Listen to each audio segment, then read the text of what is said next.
Lights, camera, action. Yeah, it's time for the Grapple Arcade and Spanish announce table. Yeah, and could it be that I'm hearing things? Because a little bird told me that they have gone to the black and white. Yeah, because tonight they sit down with none other than Eric Bischoff. Yeah, and they are the cream of the crop. So snap into it. Ooh, yeah, dig it.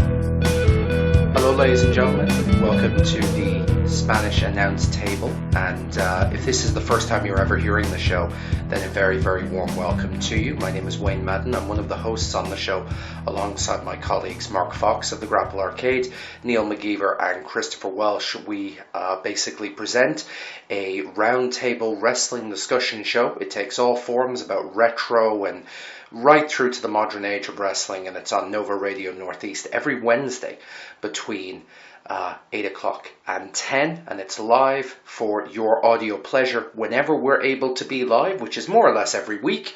But of course, the reason that you're hearing my voice now is because one evening on October 10th, 2018, we were unable to be live because we were given the opportunity to meet with wrestling legend and guru Eric Bischoff. What you're going to hear now is the audio we captured that night, full and unedited, and we worked very hard to get this interview, but likewise Eric worked very hard to do this show, and full credit to him for giving such precious of his time, and we really enjoyed speaking to him and meeting him, and certainly we love the fact that you guys have maybe only heard about us through this interview, and if that's the case, then again, a very warm welcome. If you've been listening to us and you're a totally dedicated hardcore Spanish Announce Table fan, then a very warm welcome to you too. The point is, everyone's involved, and we just want you guys to keep an eye on the Twitter at Announce Spanish. Keep an eye at Nova Radio Northeast every Wednesday night between 8 p.m. and 10 p.m. GMT. That's Greenwich Mean Time for you guys over in the US. And of course, keep an eye through our fantastic partners, our mentors at the Grapple Arcade. And of course, one of the co-hosts of the show, Mark Fox, big name with Grapple Arcade. So sit back and enjoy what promises to be a really entertaining interview. It's great to sit back and listen to this from my perspective again. I won't tattle on too much except to say that Eric had been traveling for 36 hours straight before he got to the stage to do this show, and his professionalism and his dedication basically astounded me, because, you know, he won't mind me saying he was looking tired, and there must have been a bit of a shock when he walked into a standing ovation from that room at the St. Peter's and Biker Men's Working Club that evening. It was quite a rousing reception, I have to say, and it was just great that we were all there in the sake of wrestling and for Eric. So without further ado, here he is, Eric Bischoff, and exclusively speaking to the Spanish Announce Table. Enjoy.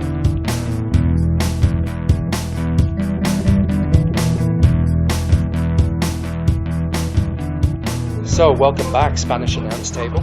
We're here, of course, with myself, your host, Wayne Madden. We've got the fantastic Mark Fox from the Grapple Arcade sitting next to me, and, of course, a beautiful man, a man who was a former WCW Hardcore Champion, a man who was the general manager of Raw. I forgot all about that. and a man who is almost epic Bischoff, Eric Bischoff. You're very welcome. Thank you so much for being here. Thank you, man. I'm really happy to be here. Yes, indeed. I mean, I'm really happy to be here. Yeah. It took me 36 hours to get here. I'm really happy to be here. I'm gonna launch into it. I'm gonna launch into it straight away. Time's precious. Indeed. Do a couple of quick fire questions, if that's okay, to start us off.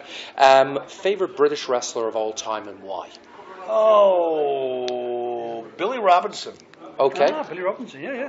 Very nice. Fantastic. Very cool. Did you take much interest in the current British scene at all? Have you got much of an... A little bit, but I don't get a chance to watch much of it, so I'm not as familiar with it as I'd like to be. But yeah, Billy Robinson, I grew up watching in the 70s and early 80s, and he was a classy wrestler. Quite cool. Quite cool. Indeed. Favorite wrestling video game of all time? Pac-Man. It's the only video game I've ever played. I don't But you some I'm MX 63 years. casino I'm stuff. 63 years old. I don't play video games. Oh, That's man. true. You're involved in the business, though, is that right? Well, it MX wasn't casino? really video games. It was online casino Ah. gaming. Not quite the same thing. No. Man, you're never too old to be a gamer. You're never too old to lose that. My thumbs, I just don't have it in my thumbs. So, in terms of like a good segue for that, in terms of video games, your appearances in them, in terms of your action figures, how much kind of involvement have you had in that over the years personally? Have you taken any involvement in kind of the look of your action figure or the design of yourself in a video game? I don't get to vote. No. No. Told where to go, when to be there, and how to smile. Stand there, let us take your picture. We're going to do what we do. Well, it's a shame because I had an action figure that I was going to bring tonight. It's later than you. It's still stuck in the Royal Mail.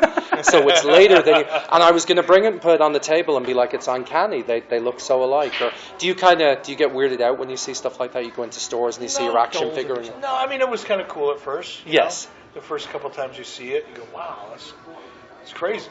You know? Yes. Why would anybody buy that? But then you get used to it after a while. You look forward to the checks. I can imagine.